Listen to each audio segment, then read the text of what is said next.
Hi hello friends, welcome back to my YouTube channel Ami's world. അപ്പോൾ ഇന്നത്തെ video എന്ന് പറഞ്ഞാൽ ഒരു അവയർനെസ് വീഡിയോ ആണ് കുഞ്ഞുങ്ങൾക്ക് വേണ്ടിയിട്ട്. അപ്പം പൊടി കുഞ്ഞുങ്ങളൊക്കെ ഉള്ള വീട്ടിൽ അച്ഛനും അമ്മയും അതുപോലെ തന്നെ കുഞ്ഞിനെയൊക്കെ നോക്കുന്ന മുത്തശ്ശനും മുത്തശ്ശിയൊക്കെ കാണുമല്ലോ. അപ്പോൾ അങ്ങനെയുള്ളവരൊന്ന് ശ്രദ്ധിക്കേണ്ടുന്ന കാര്യമെന്ന് വെച്ചാൽ പൊടി കൊച്ചുങ്ങൾക്ക് എന്തെങ്കിലുമൊക്കെ കൊടുക്കുമ്പം, കഴിക്കാൻ കൊടുക്കുമ്പം ഇതവർ മൂക്കിൽ കളിക്ക് വേണ്ടിയിട്ട് മൂക്കിലൊക്കെ വെക്കുകയും അങ്ങ് കയറി പോവുകയും പിന്നീട് നമ്മളത് കൊണ്ടുപോടേണ്ടിയൊക്കെ വരും. അപ്പോൾ അതുപോലൊരു അവസ്ഥ ആമയ്ക്ക് 2-3 പ്രാവശ്യമായിട്ട് വന്നിട്ടുണ്ട്.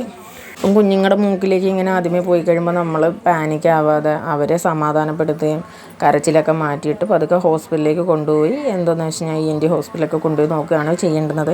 അപ്പോൾ ആമി 2-3 പ്രാവശ്യമായിട്ട് ഇങ്ങനെ കാണിച്ചിട്ടുണ്ടായിരുന്നു. മിച്ചറൊക്കെ കൊടുക്കുമ്പോൾ അതിനകത്ത് കപ്പലണ്ടിയൊക്കെ പറക്കി മൂക്കിനകത്തേക്ക് വെക്കുകയും അങ്ങനെ ഞങ്ങൾ 2 വട്ടം ഹോസ്പിറ്റലിൽ കൊണ്ടുപോയിട്ടുണ്ടായിരുന്നു. അപ്പോൾ ഇപ്പം റീസെൻ്റായിട്ട് ഇപ്പം ഞായറാഴ്ച കുഞ്ഞിൻ്റെ മൂക്കിനകത്ത് തണ്ണിമത്തങ്ങയുടെ അരി പോയിട്ടുണ്ടായിരുന്നു കൊടുത്തപ്പം. അപ്പം ഞങ്ങളെ കണ്ടിട്ട് പേടിച്ചിട്ട് അവൾ തിരിച്ചെടുക്കാൻ നോക്കിയിട്ട് പറ്റുന്നില്ലായിരുന്നു. അപ്പോൾ നമ്മൾ ഹോസ്പിറ്റലിൽ കൊണ്ടുപോയി ഞായറാഴ്ച ആയതുകൊണ്ട് ഡോക്ടറില്ലായിരുന്നു. ഡോക്ടറുടെ വീട്ടിൽ കൊണ്ടുവന്ന് കാണിച്ചപ്പം പറഞ്ഞു ഒന്നും കാണുന്നില്ല, നാളെ എന്തായാലും ഒന്ന് എൻഡോസ്കോപ്പി ചെയ്ത് നോക്കാം, ചിലപ്പോൾ മൂക്കിനകത്ത് എന്തെങ്കിലും ഉണ്ടെങ്കിൽ ഇറിറ്റേഷൻ കാണും കുഞ്ഞിനെ ഉറങ്ങുമ്പം, അപ്പോൾ നാളെ രാവിലെ കൊണ്ടുവരാൻ പറഞ്ഞു. അങ്ങനെ രാത്രിയിൽ കുഴപ്പമൊന്നുമില്ലായിരുന്നു.